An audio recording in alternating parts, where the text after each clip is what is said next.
Okay, we're going to talk about this in depth on Friday on Broncos and Bratwurst podcast. Both the Skipper Dude and I'm sure will mention at least a little bit of it. I will for sure. What is going on with John Elway and Vic Fangio? What's happening right now? Has something changed? Did someone kidnap them, or are these guys have they been abducted by aliens and replaced with someone else? John Elway and Vic Fangio this weekend at the Combine have not been themselves, not even remotely. Something has changed. Both of them, at different times, have had profusive praise for young quarterback Drew Lock. They have spoken extremely highly of the young guy, and this is really the first this has happened since Drew Lock has come in. They've both been extremely vague. They've both been very general, and they haven't really praised that much. They've said, yeah, he's had some good stuff and some bad stuff, and there's a lot he's got to work on, and I don't know, maybe he's the future, maybe he's not, and we don't know, and we'll see, and that's changed. Something has dramatically changed. John Elway came out and said, he's not maybe a future Hall of Famer right now. He's not maybe the best in the NFL. These are, I'm paraphrasing. But he could be. His ceiling is endlessly high. And Vic Fangio said similar things. I saw him on an interview with Mike Florio and had really good things to say. He was saying that the injury somehow helped Drew Lock. Lock came back after the injury where he was really not able to throw a ball for several months. And he had spent that time learning. He had spent that time focusing on the mental side of the game, and it helped him immensely. And Fangio seemed very optimistic about it. Extremely optimistic about Drew Lock. They both seemed like, hey, this is our guy now. They've said that. I mean, John Elway said that. He said he's glad to have this young kid that they can build around. They want to build around Drew Lock. Elway said that. I want to work on the direct quotes on Friday. No worries. This is just getting it off the top of my head. So yeah, I haven't looked into it at all. But I've seen these quotes. They're out there. They're real. I'm not going to lie. There was part of me, deep down in my subconscious, in the darkest parts of my soul saying, Kevin, you know what?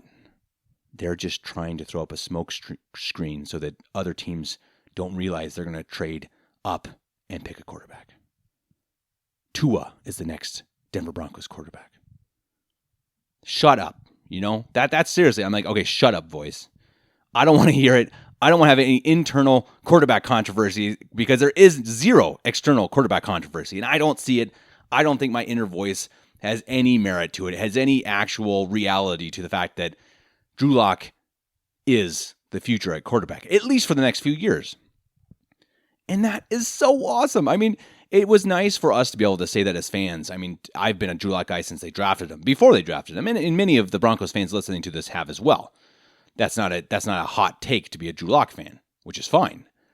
And he has only gained more and more followers through his actions on and off the field. He was a winner. Not just of football games, but of people's hearts. And that is a rare talent. I've spoken of it since the day one. And many people have. Again, not a hot take. But the fact now that the leadership of this team is coming out and supporting him firmly, that's a big step, guys. That's a big step. That shows me they know where they are. Elway, Fangio, Shermer, they're comfortable with this. When this all changed? When the tone actually changed? When they started talking more hyped about him, more sure about him? When Pat Shermer came on. Right? That's what's changed. Nothing else has changed. Pat Shermer is now with the team, and all of a sudden, Fangio and Elway are absolutely sure that Drew Lock is their guy. I think that they weren't convinced with Scangarello. They weren't convinced really with their offense in general. And I think they're both really, really happy and sure with Shermer. I really, truly believe that John Elway feels like he has his Michael Malone like the Denver Nuggets. He has his coaching staff for the future. And that coaching staff believes they have their quarterback. Guys, ladies, this is a recipe for building a winning team.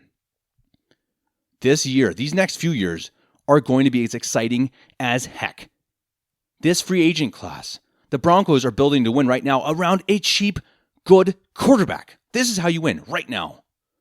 The window is open now. It started when they drafted Drew Lock, and it is heightened at this very moment when I see that the coaching staff and front office are fully behind Drew Lock. The window is open right now. John Elway's got to go out. He's got to beef up this defense from free agency. He's got to beef up the offense in the draft. This team, I'm telling you right now, playoffs, 2020, 2021. It's happening, guys. Buckle up. They've got their young, affordable quarterback, young, affordable pass rusher, young, affordable wide receiver, young, affordable running back. They've got money. Once they cut Joe Flacco, they've got a lot of money. I think it's the third best, second best in all of football, second most money in all of football to go out and spend. I'm talking about Chris Jones. I'm talking about Byron Jones, Slay, whoever it is. Diggs. There's money to go around because there are cheap players on this team and they have to take advantage right now. 2020 has got to be a year where they're not just sitting around. They're not sitting on their hands. They're saying, hey, this is a year we can win it. And I think they see it. I think now that they've got Pat Shurmur, they think that they have a coaching staff and a quarterback and a base nucleus that can win right now. And you look at the energy you see in these coaches. Look at John Elway. Sometimes he looks a little stoned or something, but I think he looks more energized than I've seen him in years. And I think it's because he knows he's close. And I think he's fired up. And I think that he's going to bring that energy, he's going to bring that fire, and he's going to bring in a crap ton of good free agents. And he's going to hopefully have another great draft. And ladies and gentlemen, 2020 is going to be one heck of a ride, and I can't wait for it. Much more to come. Friday, Broncos Bratwurst podcast. Be there or be square. Until then, peace.